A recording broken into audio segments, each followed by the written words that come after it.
I'm the unlucky dude that has to follow. This is my trick. That's it. So real quickly though, I got a question for you guys, if you guys out in the crowd.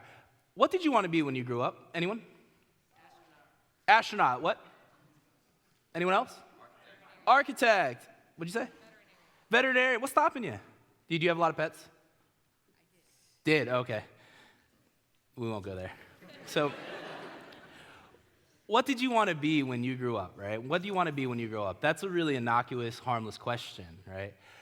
It's something we ask kids all the time. And I asked this to twin 8-year-old girls in a homeless shelter waiting room once. See, I was an intern at that shelter, and on that day, I was in charge of the waiting room the last hour. Okay, honestly, I was just babysitting. Their parents were with the case manager. But Finding Nemo was on, and you guys have kids, when Finding Nemo is on, man, you're gold. Until the movie ended, and I didn't have a remote, and the play button didn't work. It's the same sense of fear that you have on this dot, right? And the play button didn't work, so I actually had to do something. And I asked the girls, what do you guys want to do? And they said, we want to play Jumbles. And it's that game where you unscramble letters to make words. And so I started scrambling up letters. We started really easy. Ball and boat, and that soon turned to basketball and sailboat. And then they were so good, they were actually unscrambling some of the words before I got down all of the letters. And they finally said, we want a really, really hard one. And I said, 23-year-old James said, okay, I'm going to show you.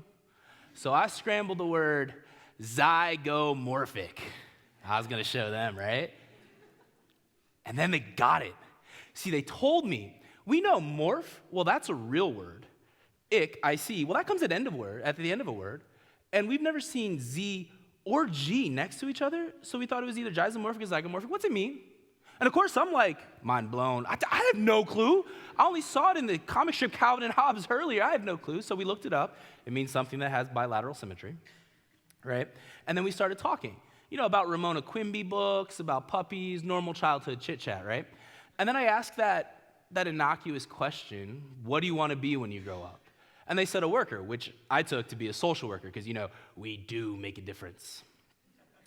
And they said, no, at the grocery store. And that's when the other twin said, no, the hardware store pays more. Now, these were two kids, 8 years old, remember, these are two kids that could unscramble the word zygomorphic. And their life dream, that big goal, that big aspiration they had for themselves was to work at the hardware store because it paid more than the grocery store. See, there's this very real pressure in talks like this, as an expert in childhood homelessness, right, where I unfurl my grand idea that's going to solve homelessness, or with great bombast and panache, I enthusiastically tell you my big idea that's going to make the lives of homeless kids better. And those talks, they're great, and they're cool, and they're fantastic, and all the other thesaurus words, but when you stared into the eyes of a child that can unscramble the word zygomorphic, and nothing against working at a hardware store, I delivered chicken and was a telemarketer, I was that guy, for years.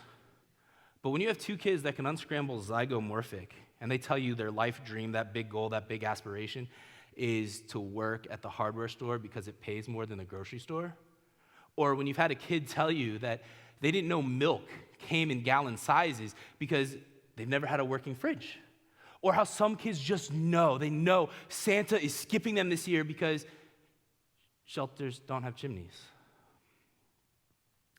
So when you've had those experiences, sometimes those big, ambitious, awe-inspiring acts and talks, well, they just kind of melt away. So today, I'm just going to talk to you guys about the lessons earned, not learned, but earned from being around kids, right? And I'm not going to talk about parenting or my research findings per se, but just taking a moment, a breather. See, there's almost always the sense of urgency we have around our kids. It's because growing up, we know childhood is finite, youth is finite. When it's done, it's done. I mean, once you're an adult all the way, from your first student loan payment to your last dying day. For all you millennials, that was a West Side Story reference, right? And so we pay attention, because we know this, we know it ends. So we pay attention to the big, epic, maudlin moments, those big milestones. They're usually the firsts, right? There's the first step, the first, what is it? The first step, the first words, first day of school, etc. I remember my daughter's very first hockey stick, we taped it up just like Daddy did, and the first thing she did, my daughter's 2 years old. Her name's Petey. She's fantastic. First thing she did is she takes this massive slap shot, hits this pink plastic ball. It rockets on a rope across the living room, and Daddy's so proud because, my kid's got an awesome slap shot. And without missing a beat, my wife goes, man, I wonder where she learned how to do that, James. Every time you do that, the puck, it looks like a butterfly. The Canadians and hockey players watching this, y'all will get that, right? And we pay so much attention to these milestones, but those are just flashes of existence. See, life is lived in the beats in between those milestones, in the time and space between achievements. See, life's a process, and we have to give respect to that process, and we have to give understanding to the fact that not everybody has the same process. See, I told those two girls, the ones that unscrambled the word zygomorphic, I told them what I thought was the truth. And that was they could be whatever they wanted. The world was theirs. Charting their milestones, that's easy. Go to high school, get a diploma, right? Go to college, graduate college, go to grad school if you want. Get a job with an awesome starting salary and benefits. But no matter these girls' natural brilliance, no matter how smart and intelligent they were, they're more concerned with hunger than homework, standing in a shelter line than studying shapes, merely surviving until tomorrow. But that doesn't mean dreams are impossible, nor does that mean that those milestones and those achievements are not important. They are important. Anytime we study growing up, development, whether it's physical, psychological, psychosocial, academic, etc., we're always paying attention to those milestones because they matter. They mean something. But we need to pay the same gravitas, importance, and attention to the process as well. Now remember, guys, life is not a zero-sum game. It's not either or. You can give that same reverence you do to the outcomes, those moments, as you do to the process. In fact, sometimes those outcomes and those achievements, those dreams, they give the process meaning. Sometimes what it takes to make an achievement is important because of the achievement themselves, right? So take hockey and my daughter, for example, my 2-year-old, Petey is what we call her. She's fantastic, right? I remember she got her very first hockey stick on October 11th, 2015. That was a Sunday. And I know this because on that day, the National Women's Hockey League had their very first game. Right? This is the first league that paid women to play professionally. And the narrative around that league was that finally women had a place to play after college. They were getting paid. The dream of playing professional hockey was now very real for girls across the country and the world. And that's a great outcome. That's a great dream. That's a great thing to have.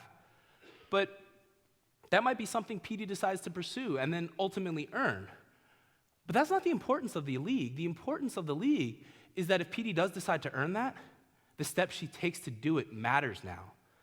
See, in between games and goals are practices and sprints, time in the weight room, right?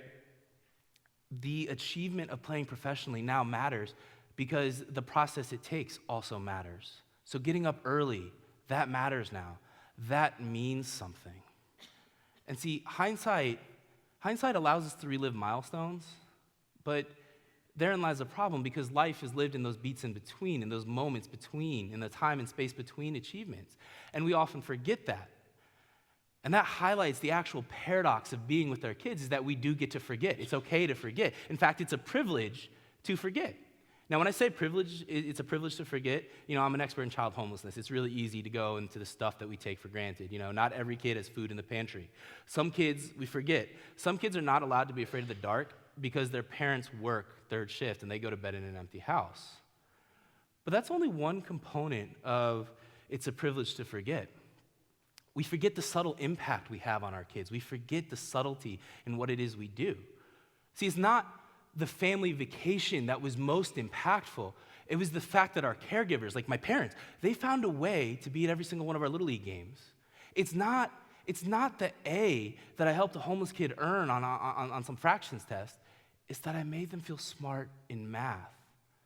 See, subtlety and our actions are so important, and we need to pay more attention because we forget how little things that we do impact our kids. Take words, for example, right? Our words are so important. See, I started off the talk with, what do you want to be when you grow up? And I actually have a specific answer I want to hear from my daughter. I want her to tell me, Daddy, I want to be empowered when I grow up. I want this so much more for her than financial success or happiness or those type of things. I want her to feel empowered.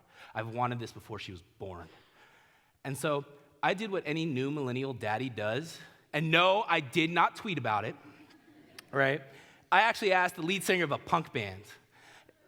For real. It's the lead singer of this awesome feminist hardcore punk band, War on Women. They're fantastic. Like, it's not just angry screaming. I know their sound's not for everybody, but just give their lyrics a read. They're very thoughtful and insightful. Fantastic. And I asked the lead singer, Shauna is her name, and I actually asked her a very specific question. How do I get my daughter to be as empowered as you are on stage? And the first thing she said was, stop calling her cute all the time. And that hit me like harder than standing next to a bass amp all night. And I told my wife about this, and she's like, duh, James, I've been doing this since she was born. See, I married up, way up, right? But there is some truth to this. All we do to describe our little girls is, you're so cute, that's adorable. And to be honest, there are some things that my daughter does that's absolutely adorbs, but yeah, seriously, but it's really a lazy fallback. See, I remember one time she was helping my wife put away groceries, and she picked up a box of chicken stock and held it there. And it's so easy for us to go, you're so cute, that's adorable. No. You're so strong. You're a great helper. You are a fantastic citizen of this household, much better than daddy sitting on the couch. Right? We forget our little actions, our little words, our little action, our inaction. We forget the impact that it has on our kids.